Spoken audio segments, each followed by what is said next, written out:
Now, a warning, I'm going to tell you and show you things that could shock and distress you. War crimes in Ukraine. But I do hope you'll keep watching because the world needs to know. These are absolutely horrific war crimes by Russian troops in Ukraine that we're now seeing with our own eyes, and they change everything. Well, actually, I can't show you exactly what Russian soldiers have been doing in Ukraine to civilians, to women, and even to children. We have broadcasting rules, so we can't upset you too much, which means I can't show you the whole terrible truth. You can see it on social media. The horrors being discovered in towns in Ukraine like Bucha and Irpin, towns that Ukrainian troops are now liberating as they chase the Russian army out of northern Ukraine. What they'll discover in some of the cities later on, God knows. Here, though, is the most I dare show tonight, what Ukrainian troops and journalists, for instance, found when they drove back into Bucha. I've blurred the bodies, civilians left lying outside their homes, most shot dead, some with their hands tied behind their backs. But I can't show you the body of the girl that the Russians shot dead outside her home. I can't show you the bodies of the naked women under that covering that the Russians tried to burn, or of the women in Mariupol that the mayor said the Russians killed and then crushed with a tank.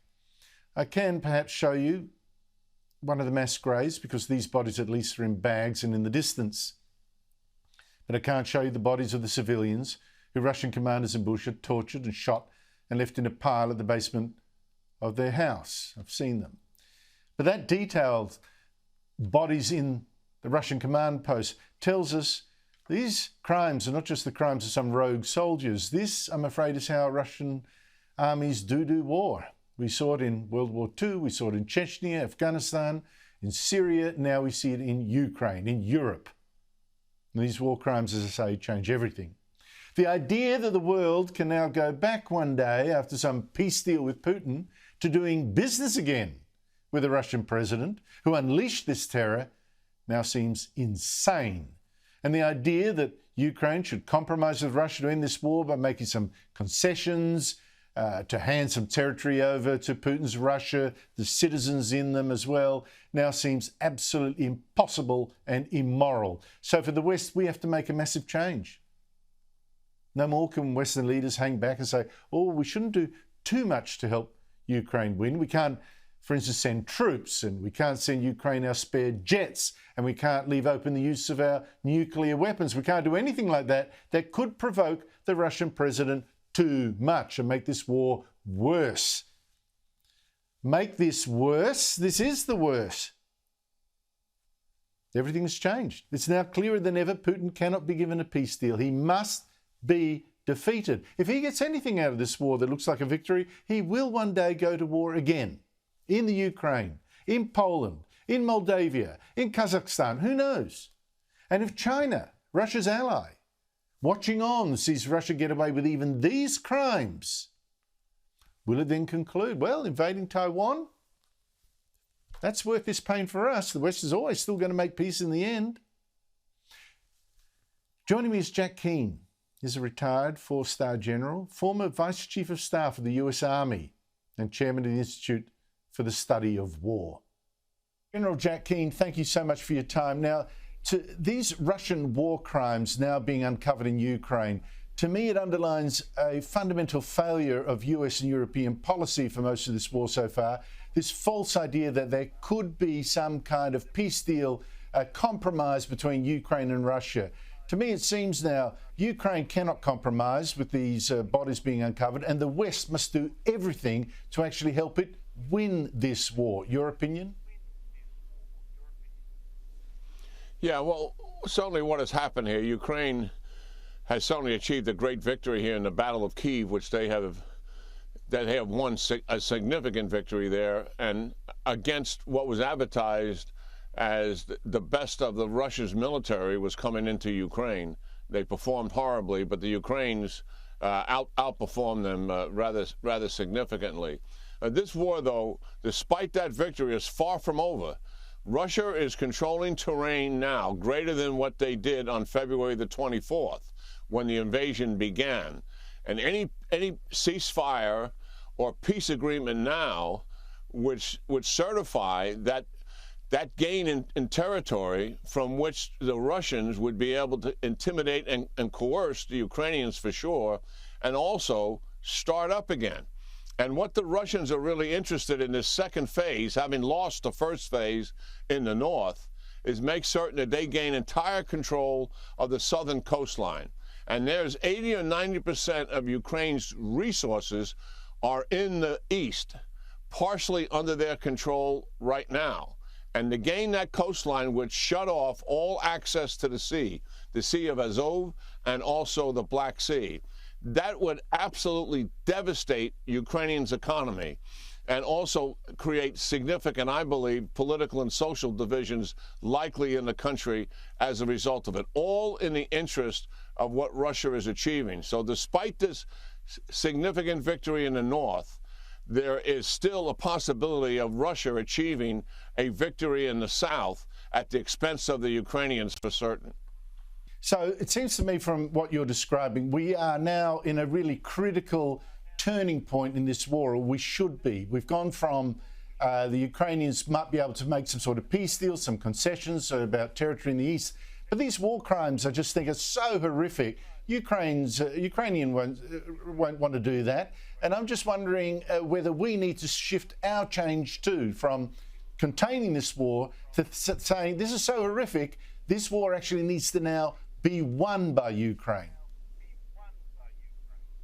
Yeah, there's no doubt about that. I felt that actually before the evidence of the war crimes became evident, when it was obvious that the Ukrainians had the capacity to stop the Russians. Now we believe they actually have the capacity to drive the Russians out. And listen, let's make no mistake about what is really going on here with these atrocities and war crimes. This is the Russian way of war. This is not some lack of discipline on a part of soldiers or junior leaders down at the very tactical level. This is something the Russians have done in World War II to Germany, certainly, and certainly Germany had committed significant atrocities to them. But these atrocities also showed up in Georgia in 2008, obviously prior to that in Grozny in 2000, and significantly in Syria when they did carpet bombing of entire neighborhoods and towns and villages where there was no enemy present. So what is going on here with this massacre in Bucha? That's not an indisciplined army. This is a rational decision on the part of Russian leadership to kill people and terrorize those who are living into bending them to their will. It is part of their doctrine and the Russian way of war, and the world has got to hold them accountable for this. There should be no doubt now that everybody should be all in to help the Ukrainians drive the Russians out and achieve the victory that they're seeking. I take your point. It's a very important point that the war in the east and in the southeast and along the coast, it is still raging. The Ukrainians have nevertheless had a tremendous victory, as you say, around the capital in the north, Kiev, and they're now trying to push the Russians out from other territory. Speaking as a general yourself, Russians, tell us the extent of the Russian defeat, as it were, at least in the north, when you've got now something like 450 tanks we know of, as in there's photographic evidence, the real number is probably more, Russian tanks that have been destroyed. You've had no fewer than 7 Russian and Chechen generals killed. I mean, that strikes me as a layman extraordinary. As a professional, as a general yourself, how does the Russian army setback seem to you? Yeah, any aspect of warfare that you touch here, dealing with the Russians, they come up considerably less than satisfactory. Certainly the initial campaign plan itself, attacking on 4 different axes into a country that's very sizable, not mutually supporting each other on those axes, each axis having to have its own integrated logistic support and air power. And they just couldn't do that. The campaign was overly ambitious and did not reflect the capacity of their own people on the ground. That would have been very challenging for the United States to have such an ambitious plan like that. And we've got more experience at this than the Russians do. And then when it came to their tactical performance, it was considerably less than satisfactory.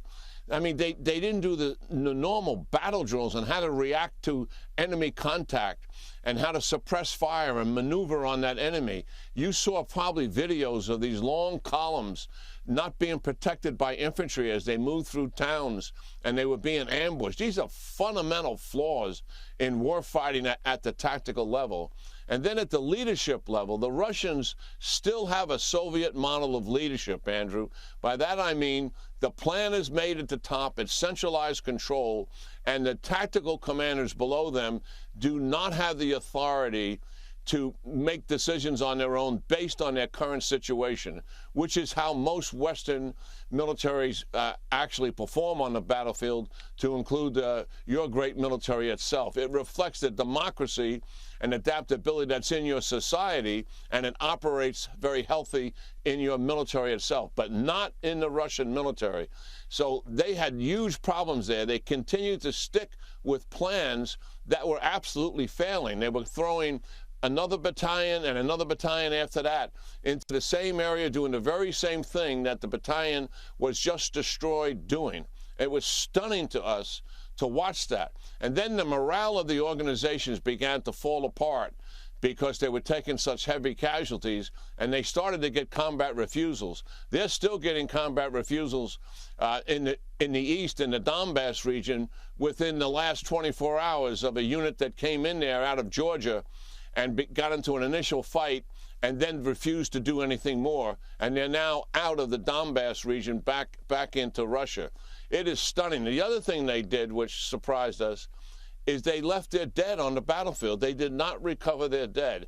There is nothing more devastating to the troops at the tactical level who are fighting day in and day out to know that they're not going home to their loved ones in the event that they get killed. And that is just an incredible statement on the part of the Russian leaders to permit something like that to happen.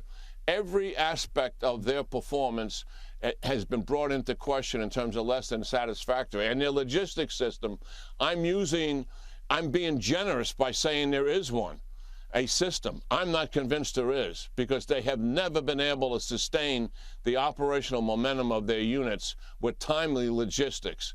It's been a complete failure for them. Well, just on that last point about leaving their dead on the battlefield, I noticed I've seen pictures of Russian trucks being used instead to commandeer Ukrainian washing machines to take that home as loot, and carpets. The dead can be left behind, but let's keep our loot and send it back home. It's just been such a picture of a totalitarian regime almost that's in decay and collapse. General Jack Keane, thank you so much indeed for your time. Great talking to you, Andrew. Enjoyed it. Thank you.